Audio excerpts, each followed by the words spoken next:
Hello students, कैसे हैं आप सब। फाउंडेशन केमिस्ट्री क्लास में आपका मोस्ट वेलकम है। मैं हूं गालिब सर। तो डियर स्टूडेंट्स, इससे पहले वाले लेक्चर में हम लोग सीख चुके थे केमिकल क्लासिफिकेशन में प्योर सब्सटेंस के बारे में, जिसमें हम लोग एलिमेंट्स के बारे में हम लोग जाने थे। प्योर सब्सटेंस का एक और फॉर्म होता है जिसको हम लोग बोलते हैं कंपाउंड। तो कंपाउंड क्या होता है उसके बारे में हम लोग इस लेक्चर में जानेंगे।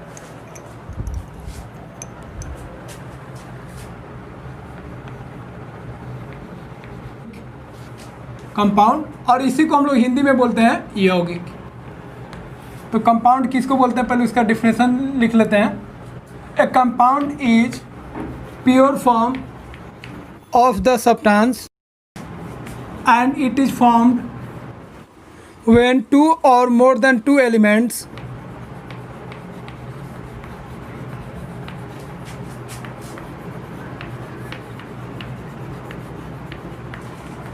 combined in a fixed ratio by their mass।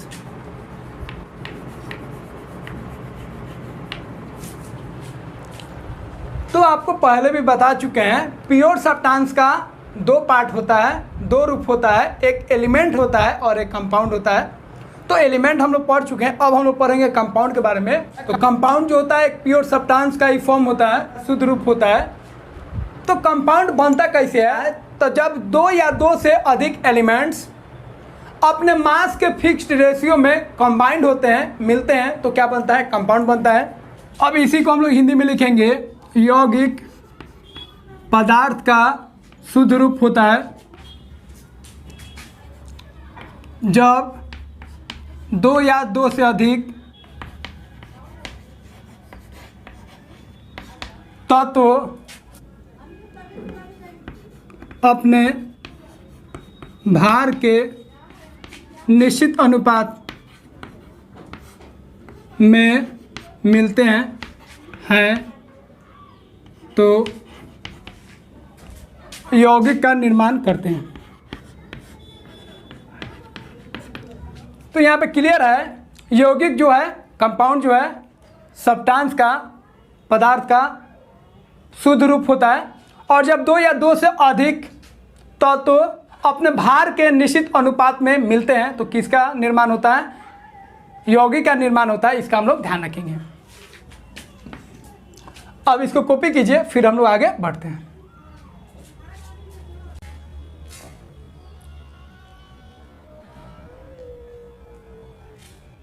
जैसे एक एग्जाम्पल आपको हम बताते हैं, H2O का अगर एग्जाम्पल लेंगे तो H2O में दो हाइड्रोजन है और एक ऑक्सीजन है। उसका अगर हम मास का रेशियो लेंगे तो दो हाइड्रोजन एक ऑक्सीजन, मास का रेशियो लेंगे तो एक हाइड्रोजन का मास होता है 1 mu, तो दो हाइड्रोजन का मास हो जाएगा 2 mu और एक ऑक्सीजन का मास हो जाएगा 16 mu। अब इसका रेशियो लेंगे तो कितना आएगा, 1:8। इसको 2 से काटिए और सिंपल बनाइए, इसको आ गया। अब इसका मतलब हुआ, अब इसका मतलब क्या हुआ, अब इसका मतलब हुआ हाइड्रोजन और ऑक्सीजन 1:8 में कंबाइंड होगा तो किसका फॉर्मेशन होगा, वाटर का फॉर्मेशन होगा। इसका मतलब हुआ अगर आप हाइड्रोजन 1 ग्राम लेते हैं तो ऑक्सीजन आपको कितना लेना पड़ेगा, 8 ग्राम। अगर आप हाइड्रोजन 3 ग्राम लेंगे तो ऑक्सीजन कितना लेना पड़ेगा, 24 ग्राम। और अगर आप हाइड्रोजन 5 ग्राम लेंगे तो ऑक्सीजन आपको 8×5 40 ग्राम लेना पड़ेगा। इसका हम लोग ध्यान रखेंगे। तो कोई भी कंपाउंड हो, उसमें जो एलिमेंट्स होता है उसका जो मास का रेशियो होगा वो क्या होगा, फिक्स्ड होगा। ये ध्यान रखेंगे। अब एक चीज़ और ध्यान रखेंगे, ये H2O जो है वो कोई सोर्स का हो, मतलब आप नल का पानी लाइए, चापाकल का लाइए, हैंडपम्प का लाइए, सी वाटर लाइए, रिवर वाटर लाइए, कहीं का भी आप पानी लाइएगा तो उसका फॉर्मूला जो होगा H2O ही होगा। दूसरा चीज़, H2O में, उस वाटर में 2 हाइड्रोजन होगा, 1 ऑक्सीजन होगा। तो ये ध्यान रखेंगे, 2 हाइड्रोजन होगा प्लस 1 ऑक्सीजन होगा। आप किसी भी सोर्स से लाइए कोई फ़र्क नहीं पड़ता है। और वाटर कहीं से लाइए, उसमें हाइड्रोजन और ऑक्सीजन का जो मास का रेशियो होगा वो हमेशा 1:8 होगा। इसका हम लोग ध्यान रखेंगे। तो कोई कंपाउंड ले ले, अगर कार्बन डाइऑक्साइड लेते हैं तो इसमें भी कार्बन और ऑक्सीजन का, तो कार्बन का मास कितना होगा 12 और 2 ऑक्सीजन का मास कितना होगा 32। तो रेशियो इसको सिंपल करेंगे तो कितना आएगा 3:8। इसका मतलब कार्बन और ऑक्सीजन का कार्बन डाइऑक्साइड में उसका जो मास है उसका रेशियो कितना होगा 3:8। इसका हम लोग ध्यान रखेंगे।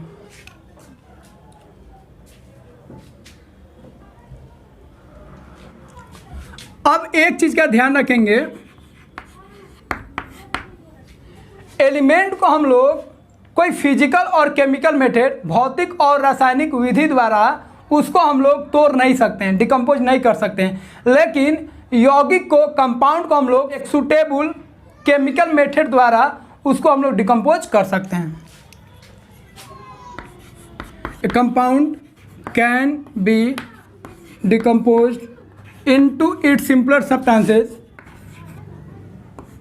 by suitable chemical method।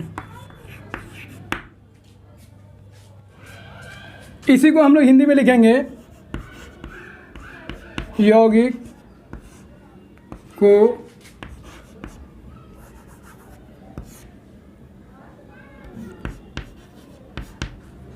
को रासायनिक विधि द्वारा विभाजित किया जा सकता है। तो इसका हम लोग ध्यान रखेंगे, एलिमेंट्स को हम लोग विभाजित नहीं कर सकते हैं किसी भी रासायनिक और भौतिक विधि द्वारा, लेकिन हम लोग एक कंपाउंड को रासायनिक विधि द्वारा विभाजित कर सकते हैं। जैसे अगर हम वाटर का बात करेंगे H2O का, तो H2O का अगर हम इलेक्ट्रोलाइसिस कराएं तो इलेक्ट्रोलाइसिस क्या होता है ये बाद में आपको समझाएंगे। इलेक्ट्रोलाइसिस द्वारा इसको जब तोड़ेंगे तो H2O जो है हाइड्रोजन अब प्लस ऑक्सीजन में क्या होगा ब्रेक कर जाएगा। इसका हम लोग ध्यान रखेंगे। लेकिन एलिमेंट्स को हम लोग डिकम्पोज नहीं कर सकते हैं, उसको हम लोग तोड़ नहीं सकते हैं, लेकिन कंपाउंड को हम लोग रासायनिक विधि द्वारा विभाजित कर सकते हैं, डिकम्पोज कर सकते हैं। इसका हम लोग ध्यान रखेंगे। तो इसको कॉपी कीजिए, फिर हम लोग आगे बढ़ते हैं।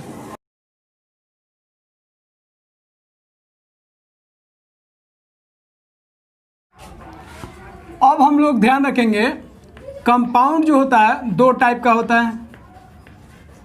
यौगिक के 2 प्रकार होते हैं। एक होता है ऑर्गेनिक कंपाउंड और एक होता है इनऑर्गेनिक कंपाउंड। फिर बाद में हम लोग सीखेंगे जो बहुत इंपॉर्टेंट है, इनऑर्गेनिक कंपाउंड जो होता है 2 टाइप का होता है। एक मॉलिक्यूलर कंपाउंड होता है और एक होता है आयनिक कंपाउंड। मॉलिक्यूलर कंपाउंड को एक और नाम बोलते हैं कोवेलेंट कंपाउंड। इस सब का हिंदी भी जान लीजिए। कंपाउंड का मतलब आप जानते हैं यौगिक। ऑर्गेनिक कंपाउंड मतलब होता है कार्बनिक यौगिक। इनऑर्गेनिक का मतलब होता है अकार्बनिक यौगिक। मॉलिक्यूलर कंपाउंड का हिंदी होता है आणविक यौगिक या कोवेलेंट कंपाउंड। इसी का मतलब होता है, इसी को हिंदी में बोलते हैं सहसंयोजक यौगिक।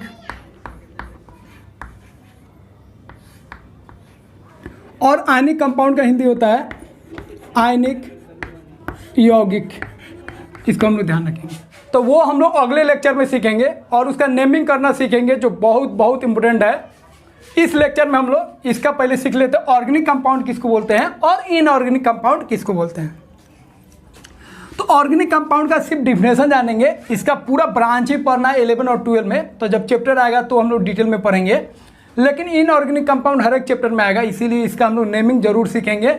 मॉलिक्यूलर कंपाउंड और आयनिक कंपाउंड का हम लोग नेमिंग, नामकरण हम लोग कैसे करेंगे, ये सीखना हमारे लिए बहुत बहुत जरूरी है।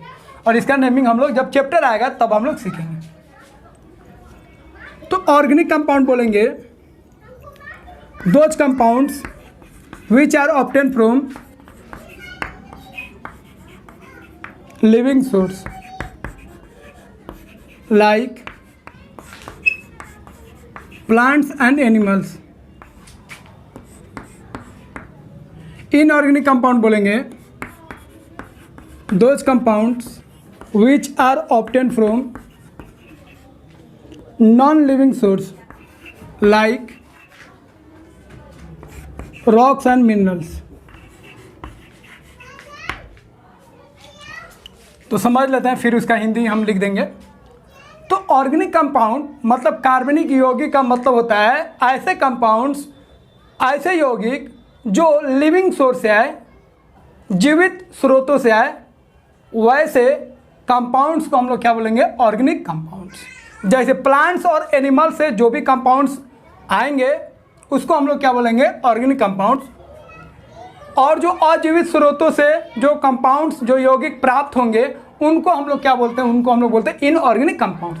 जैसे आप देखे होंगे, प्रोटीन का नाम सुनेंगे, protein, carbohydrate, methane, lipids, fats, glucose, sugar, ये एसिटिक एसिड, ऑक्सैलिक एसिड, ये जितना भी आप कंपाउंड्स देख रहे हैं ये सब किस में पाया जाता है? लिविंग सोर्स से। इसीलिए कहा जाता है प्लांट्स और एनिमल्स से जो कंपाउंड्स ऑब्टेन होंगे उसको हम लोग क्या बोलेंगे? उसको हम लोग बोलेंगे ऑर्गेनिक कंपाउंड्स। और जो नॉन लिविंग से ऑब्टेन होंगे, जैसे रॉक से, मिनरल से, खनिज से, चट्टान से, पहाड़ से जो ऑब्टेन होंगे कंपाउंड्स, उसको हम लोग क्या बोलेंगे? Inorganic compounds. लेकिन एक चीज़ का ध्यान रखेंगे, ये जो डिफिनेशन लिखे हैं ये ओल्ड डिफिनेशन है, इसका न्यू डिफिनेशन जब ऑर्गेनिक कंपाउंड्स हम लोग सीखेंगे, ऑर्गेनिक केमिस्ट्री में हम लोग पढ़ेंगे तो वहाँ पे हम लोग बात करेंगे। तो इसका हिंदी लिखेंगे, ऐसे यौगिक जो जैविक स्रोतों से प्राप्त हो,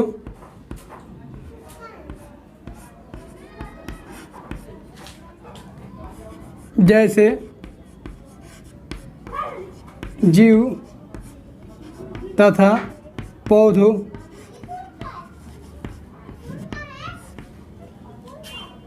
उसे कार्बनिक यौगिक कहते हैं। उसी तरह अकार्बनिक यौगिक में बोलेंगे, ऐसे यौगिक जो निर्जीव स्रोतों जैसे चट्टान और खनिज से प्राप्त हो, उसे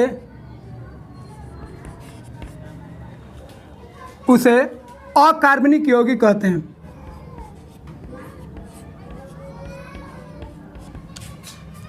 तो इसको कॉपी कीजिए, फिर हम आपको एग्जाम्पल बताते हैं।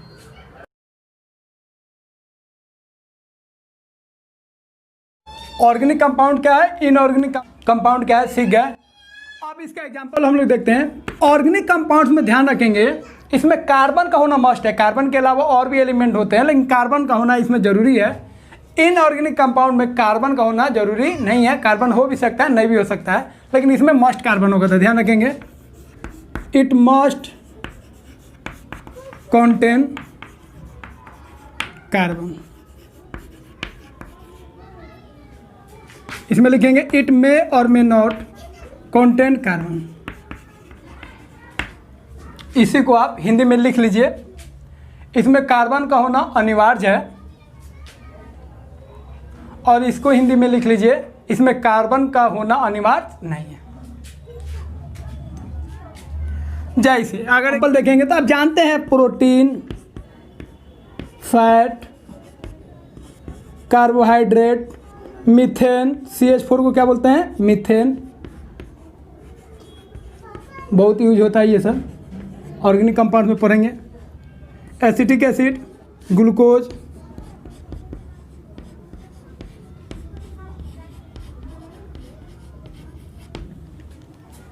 तो बहुत सारा करोड़ों में ऑर्गेनिक कंपाउंड्स हैं।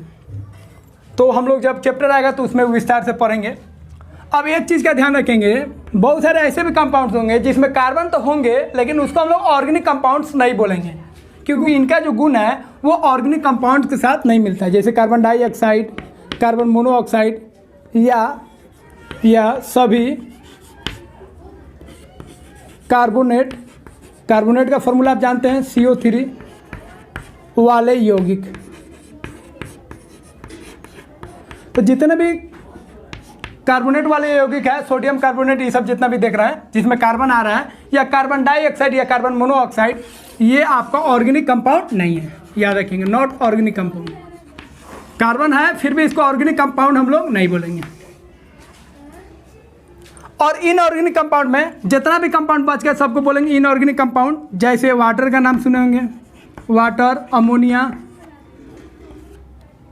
Carbon dioxide, carbon monoxide, nitrogen dioxide, MgCl2, NaCl, ETC, इस सबको हम लोग क्या बोलेंगे इनऑर्गेनिक कंपाउंड। तो इसका हम लोग जब चैप्टर आएगा ऑर्गेनिक केमिस्ट्री का तब पढ़ेंगे, लेकिन इसके बारे में अगले लेक्चर में हम लोग इसका नेमिंग सीखेंगे, नामकरण, जो बहुत बहुत इंपॉर्टेंट है।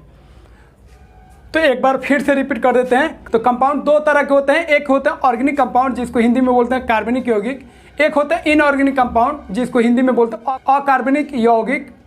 ऑर्गेनिक कंपाउंड्स का मतलब होता है ऐसे कंपाउंड्स जो लिविंग सोर्स से, जैविक स्रोतों से पाए जाते हैं, जैसे प्लांट से और एनिमल से उत्पन्न हो, उसको हम लोग क्या बोलेंगे, उसको हम लोग बोलेंगे ऑर्गेनिक कंपाउंड्स। और ऐसे कंपाउंड जो नॉन लिविंग से उत्पन्न हो, जैसे चट्टान से, खनिज से उत्पन्न हो, वैसे यौगिक को हम लोग क्या बोलते हैं, वैसे कंपाउंड्स को हम लोग बोलते हैं इनऑर्गेनिक कंपाउंड। इसका हम लोग ध्यान रखेंगे। तो गर्मी तो बहुत है और मजबूरी में मैं फ़ैन भी नहीं चला सकता हूँ, क्योंकि अगर फ़ैन चलाऊँगा तो साउंड जो है गड़बड़ होने लगेगा, उसका भी साउंड रिकॉर्ड हो जाएगा वीडियो में, जिसकी वजह से आपको पूरा क्लियर मेरा साउंड नहीं मिल पाएगा, पूरा क्लैरिटी नहीं मिलेगा साउंड का। इसीलिए मजबूरी में फ़ैन नहीं चलाना पड़ रहा, जिसकी वजह से पूरा फेस पे, बॉडी में पूरा स्वेट हो रहा है, पसीना हो रहा है। खैर एडजस्ट हो जाएगा। हम आपके लिए पूरा मेहनत कर रहे हैं, आपका भी फ़र्ज़ बनता है इस चैनल को सब्सक्राइब करना, लाइक करना और शेयर करना। वो सब्सक्राइब वाला जो बटन है उसको तब तक दबाइए जब तक वो वाइट नहीं हो जाए। उसमें कोई कॉस्ट नहीं लगेगा, कोई पैसा नहीं लगेगा। ये आप जानते हैं? तो आप बोलेंगे हाँ सर ये तो हम जानते हैं, कोई पैसा नहीं लगेगा। तब जानते हैं जब कोई पैसा नहीं लगेगा तो उसको दबा दीजिए, चैनल को लाइक कीजिए और उसको सब्सक्राइब कर लीजिएगा, तो उसमें कोई पैसा लगेगा नहीं, आप जानते हैं। तो उसको सब्सक्राइब कर लीजिएगा तो हमारा और आपका एक जुड़ाव हो जाएगा, आप हमसे जुड़ जाइएगा। और जुड़ने का मतलब हो गया आपका जो केमिस्ट्री का जो फाउंडेशन है उसको कैसे स्ट्रॉन्ग करना है, उसका पूरा ठेका हम ले लेंगे। बस आपका काम क्या है, हम जिस तरीके से आपको बोलेंगे, जो गाइडलाइन आपको देंगे उसको आपको फॉलो करना है। तो इसको कॉपी कीजिए, फिर हम लोग आगे बढ़ते हैं।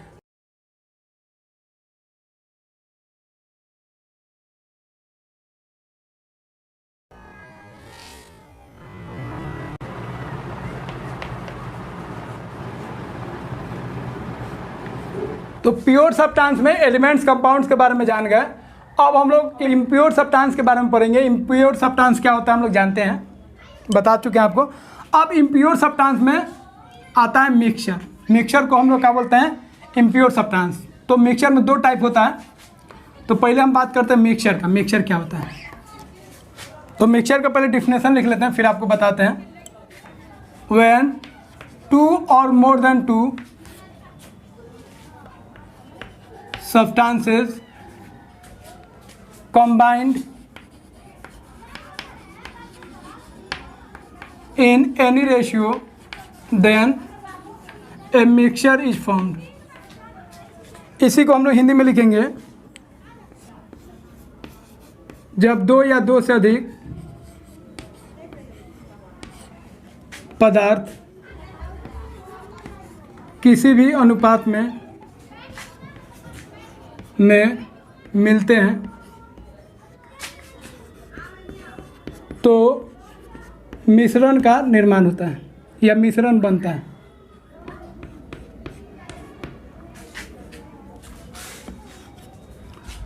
तो मिक्सचर का मतलब आप जानते हैं, जब दो या दो से अधिक सब्सटेंस किसी भी रेशियो में मिक्स्ड होगा, कंबाइंड होगा, तो उसको हम लोग क्या बोलेंगे, मिक्सचर। तो हिंदी में इसी को बोल सकते हैं, जब दो या दो से अधिक पदार्थ किसी भी अनुपात में मिलेगा, मिश्रित होगा, तो उसको हम लोग क्या बोलेंगे, मिश्रण। जैसे चीनी और पानी को मिक्स कर दिए, या चीनी, पानी और नींबू को आप मिक्स कर दिए, शरबत बना लिए, या कोई भी दो या दो से अधिक सब्सटेंस को आप मिलाइएगा तो उसी को हम लोग क्या बोलेंगे, मिक्सचर। अब मिक्सचर में दो बात ध्यान रखेंगे, जो चीज़ को आप मिला रहे हैं उसको हम लोग बोलते हैं कंपोनेंट। तो जो भी चीज़ आप मिला रहे हैं वो नॉन रिएक्टिंग होना चाहिए, मतलब ये नहीं ये दोनों कंबाइंड हो गया। जैसे नाइट्रोजन और हाइड्रोजन को हम लोग मिलाएंगे तो मिक्सचर नहीं बनेगा, क्योंकि नाइट्रोजन और हाइड्रोजन कंबाइंड हो जाएगा और किसका निर्माण करेगा, अमोनिया का फॉर्मेशन कर देगा। या H2 और O2 को मिलाएंगे तो उसको हम लोग मिश्रण नहीं बोलेंगे, क्योंकि H2 और O2 मिलकर क्या बना लेगा, H2 बना लेगा। तो फर्स्ट चीज़ ध्यान रखेंगे, मिक्सचर में जो सब्सटेंस को आप मिला रहे हैं वो उसे अभिक्रिया नहीं करना चाहिए एक दूसरे से। सेकेंड याद रखेंगे, जो पदार्थ को आप मिक्स कर रहे हैं उसका अनुपात निश्चित नहीं होता है, वो किसी भी अनुपात में मिश्रित हो सकते हैं। जैसे अगर चीनी और पानी को मिला के आप शरबत बनाते हैं तो ये फिक्स नहीं है कि आपको चीनी कितना मिलाना है, जितना भी चीनी ले लीजिए और जितना भी पानी ले लीजिए, दोनों को मिलाइएगा तो वो क्या होगा, मिश्रण होगा। इसका हम लोग ध्यान रखेंगे। अब जो मिक्सचर होता है दो प्रकार का होता है, आप लोग जानते हैं। एक होता है होमोजीनियस मिक्सचर, गर्मी बहुत अब लग रहा है, कोई ऐसा फैन लाना होगा जिसमें साउंड कम आए, नहीं तो हालत ख़राब हो जाएगा। सीलिंग फैन अगर चलाएंगे तो साउंड ज़्यादा आएगा और डिस्टर्ब होगा, साउंड क्लियर नहीं आ पाएगा वीडियो में। और एक होता है हेट्रोजीनियस मिक्सचर, इसका हिंदी आप लोग जानते हैं, बता चुके हैं। इसको बोलते हैं समांगी मिश्रण और इसको हम लोग बोलते हैं असमांगी मिश्रण या विषमांगी मिश्रण भी बोलते हैं। अब इसका डिफिनेशन लिख देते हैं, फिर आपको समझाते हैं।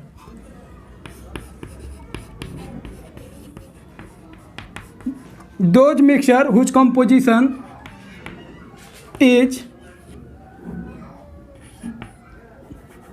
uniform throughout the mixture.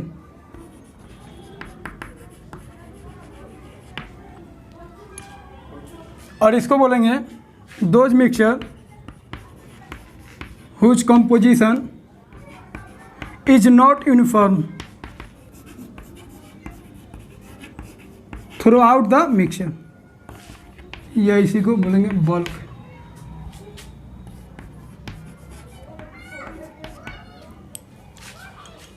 तो होमोजेनियस मिक्सचर हम लोग बोलेंगे ऐसा मिक्सचर जिसमें मिक्सचर का जो कॉम्पोजिशन है पूरे मिक्सचर में एक समान हो, यूनिफॉर्म हो, उसको हम लोग क्या बोलेंगे, होमोजेनियस मिक्सचर। और ऐसा मिक्सचर जिसमें मिक्सचर का कॉम्पोजिशन पूरे बल्क में, पूरे मिक्सचर में एक समान नहीं हो, उसको हम लोग क्या बोलेंगे, हेट्रोजीनियस मिक्सचर। जैसे चीनी और पानी को अगर आप मिक्स करते हैं तो चीनी और पानी जो मिला हुआ है वो सब जगह क्या है, एक समान है। कहीं पे ऐसा नहीं होगा जो चीनी ज़्यादा हो और पानी कम हो। ऊपर से लेकर नीचे तक आप जाइएगा, टेस्ट कीजिएगा तो सब में चीनी और पानी का जो अनुपात होगा, चीनी और पानी जो मिक्स होगा यूनिफॉर्म होगा, एक तरीके से मिक्स हुआ होगा, तो उसको हम लोग क्या बोलेंगे, होमोजीनियस मिक्सचर। लेकिन दूसरे तरफ अगर आप बालू पानी या मिट्टी और पानी को अगर आप मिक्स कीजिएगा, सॉइल और वाटर को मिक्स कीजिएगा, तो आप देखिएगा जे ऊपर जो है मिट्टी कम है, बीच में मिट्टी ज़्यादा है और नीचे मिट्टी और ज़्यादा है। इसका मतलब मिट्टी और पानी का जो मिलावट हुआ है वो पूरे मिक्सचर में, मिश्रण में एक समान नहीं है, तो उसको हम लोग बोलेंगे हेट्रोजीनियस मिक्सचर। तो जहाँ पे कंपोजिशन जो है, संगठन जो है मिश्रण का, मिक्सचर का एक समान होगा तो होमोजीनियस बोलेंगे, एक समान नहीं होगा तो क्या बोलेंगे, हेट्रोजीनियस। तो इसका हम लोग ध्यान रखेंगे। इसका हिंदी हम लिख लेते हैं, ऐसे मिश्रण जिनमें, जिनका संगठन पूरे मिश्रण में एक समान हो। तो एक समान संगठन होगा, कंपोजिशन होगा, तो उसको बोलेंगे समांगी मिश्रण। और इसको बोलेंगे ऐसे मिश्रण जिनका संगठन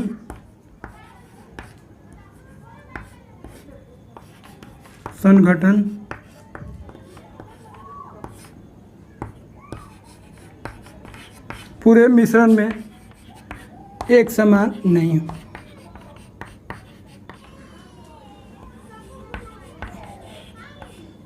उसे असमांगी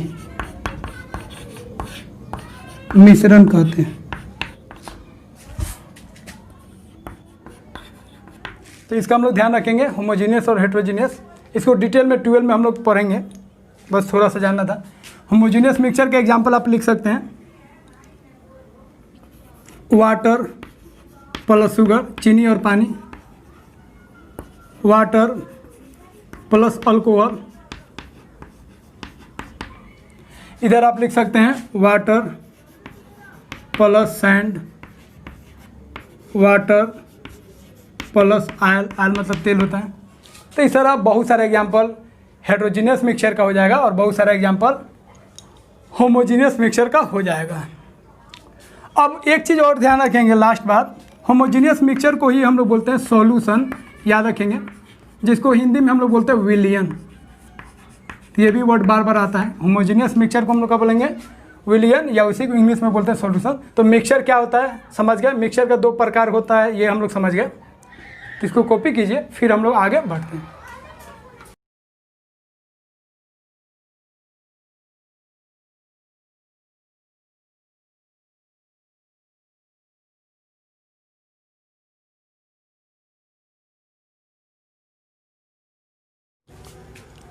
तो अब हम लोग कुछ इम्पोर्टेंट पॉइंट्स का ध्यान रखेंगे जो एलिमेंट से रिलेटेड है। तो उसी को आप हिंदी में लिख लीजिए, तत्व से जुड़े कुछ महत्वपूर्ण बिंदु।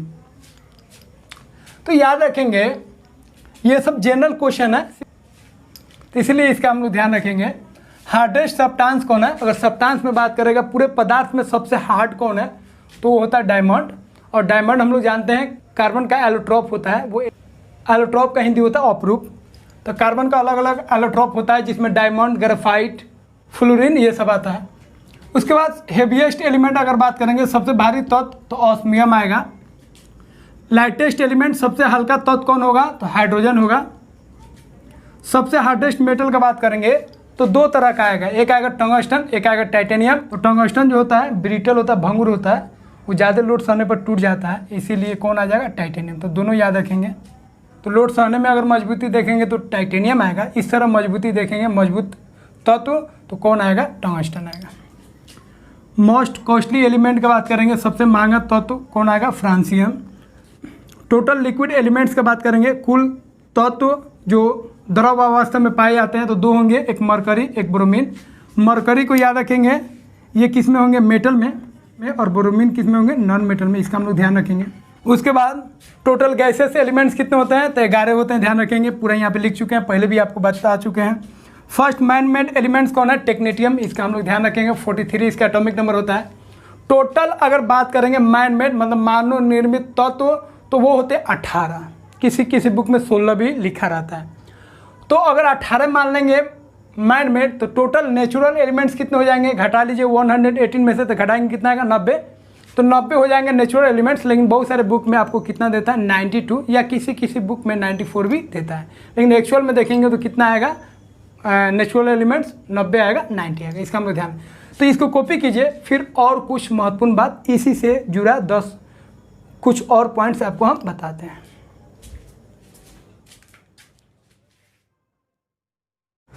तो कुछ और बात का हम लोग ध्यान रखेंगे। अगर बोलेंगे सॉफ्ट मेटल मतलब मुलायम धातु कौन कौन है, तो याद रखेंगे लिथियम, सोडियम, पोटासियम सॉफ्ट होते हैं, याद रखेंगे। इनको चाकू से भी काटा जा सकता है। ऐसे मेटल जिनका मेल्टिंग पॉइंट कम होता है, मेल्टिंग पॉइंट का हिंदी होता है गलनांक। मेल्टिंग पॉइंट मतलब ऐसे ताप जिस पे सॉलिड लिक्विड में बदल जाते हैं, उस ताप को हम लोग का बोलते हैं गलनांक। इस सबको ध्यान रखेंगे, आगे पढ़ाएंगे भी। तो ऐसे धातु जिसका गलनांक कम होते हैं वो कौन कौन होते हैं, वो होता है गैलियम, आप पढ़े भी होंगे, और एक होता है सीजियम। ये दोनों ऐसे धातु होते हैं जिनको आप हथेली पे, पाल्म पे रखिएगा तो ये पिघलने लगते हैं। मेटल हैविंग हाई एमपी, ऐसे मेटल, ऐसे धातु जिनका गलनांक सबसे अधिक है तो वो कौन होगा, टंगस्टन, आप जानते भी हैं। अभी तो बल्ब जो एलईडी बल्ब, CFL बल्ब आता है, लेकिन पहले बल्ब जो आता था पीला वाला, उसमें जो बार बार फ्यूज हो जाता था, आप देखे होंगे, उसी को हम लोग क्या बोलते हैं, वो कौन धातु है, वो टंगस्टन है, याद रखेंगे। अभी भी गांव में जाएगा तो बहुत जगह मिल जाएगा। तो इसका होता है वोल्फ्राम, याद रखेंगे सिंबल।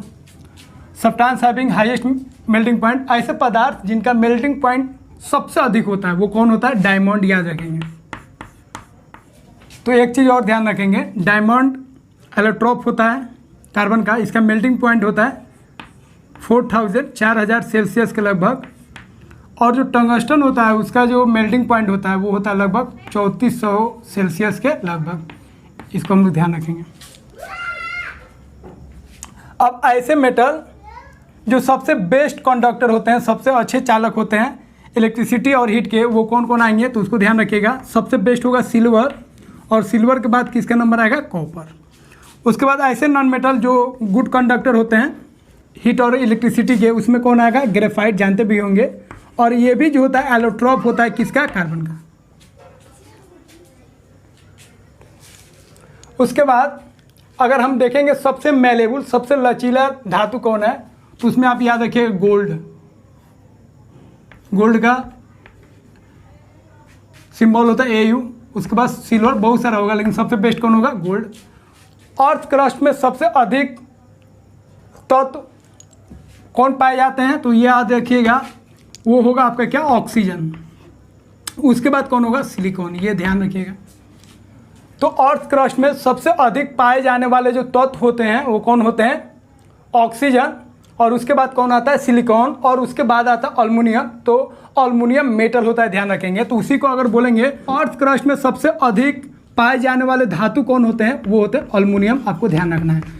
तो ऐसे अगर बात करेंगे एलिमेंट में सबसे ज़्यादा कौन, ऑक्सीजन, मतलब नॉन मेटल आएगा, सिलिकॉन, वो भी नॉन मेटल होगा, और थर्ड में कौन आएगा, अर्थ क्रस्ट में पाए जाने वाला अल्मुनियम। लेकिन अगर मेटल का बात करेंगे तो अल्मुनियम जो होगा फर्स्ट पे आ जाएगा, ध्यान रखेंगे। ये दोनों नॉन मेटल होता है, लेकिन अल्मुनियम क्या होता है, मेटल होता है। तो नॉन मेटल में बात करेंगे तो ऑक्सीजन, सिलिकॉन आएगा, और मेटल में बात करेंगे फर्स्ट में तो कौन आएगा, अल्मुनियम आएगा। लेकिन अगर पूरे एलिमेंट में बात करेंगे तो अल्मुनियम कौन नंबर पे आएगा, 3 नंबर पे, इसका ध्यान रखेंगे। उसके बाद तो पुअरेस्ट मेटल कंडक्टर का अगर बात करेंगे, ऐसे धातु चालक जो सबसे खराब होते हैं तो वो कौन आएगा, लीड, उसका हम लोग ध्यान रखेंगे। तो लीड का आप जानते हैं सिंबल क्या होता है, Pb। तो इसको हम लोग ध्यान रखेंगे, तो इसको आप कॉपी कीजिए, फिर अगले लेक्चर में हम लोग मिलते हैं।